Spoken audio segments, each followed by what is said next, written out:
गोष्ठी सेमिनार कर सके, उनकी सोच को आगे बढ़ाते हुए आज हम लोगों ने आधारशिला रख दिया।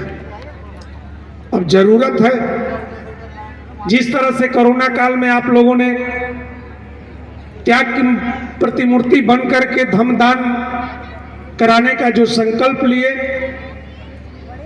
टारगेट मिलता गया, टारगेट को हम लोग अचीव करते गए।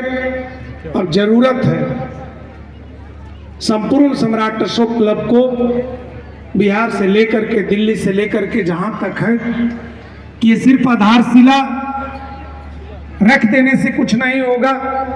निश्चित तौर से एक बार और सतत प्रयास करना होगा कि जो सपना जो कन्वेंशन सेंटर की, जिसका अभी बड़े बखूबी से छत्तीसगढ़ के अध्यक्ष जीवनदीप ने बड़े बारीकी ढंग से रखे, कैसे इसको आगे बढ़ाया जाएगा। और आज का विषय भी है कि हमें इस बिंदु पर कैसे कार्य करना है। मैं आए हुए उत्तर प्रदेश, बिहार, छत्तीसगढ़ सभी लोगों का मैं आभार प्रकट करता हूं।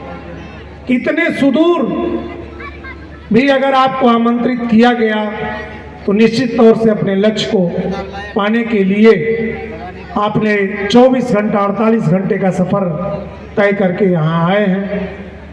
और कितना एक उमंग है, कितनी एक खुशी है, कितना एक लगाव है अपनत्व का, कि जैसे ही लग रहा है, सब लोगों के बातों से ये लग रहा है, सबके मन में ये भाव दिख रहा है। कहाँ आए हैं? अपने जमीन पर आए हैं। ये कितनी एक गौरवपूर्ण बात है। हम अपने जमीन पर आए हैं और अपने की रक्षा करना, अपने को बनाना, ये हम सभी लोगों का दायित्व है, हम लोग सभी लोगों का कर्तव्य है।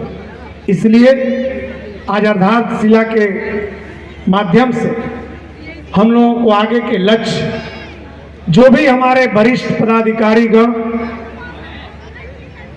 जो प्लानिंग बनाते हैं, कैसे इसको आगे करना है, कैसे आगे बढ़ना है, क्योंकि सबको पता है कि जब तक अगर एक सुनियोजित ढंग से एक टीम भावना के साथ इतने बड़े लक्ष्य को अगर पाना है, तो हम लोगों को पुनः एक बार, उस समय तो कोरोना काल में मेहनत किए, लेकिन आज कोरोना भी नहीं है, हम सभी लोगों को लगना पड़ेगा।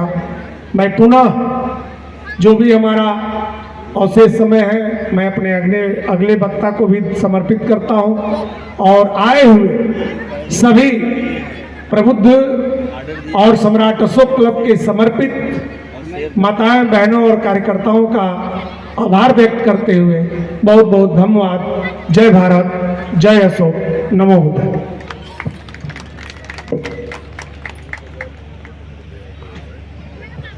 बहुत बहुत धन्यवाद डॉक्टर रविंद्र मौर्य जी। अब इसके बाद हम एक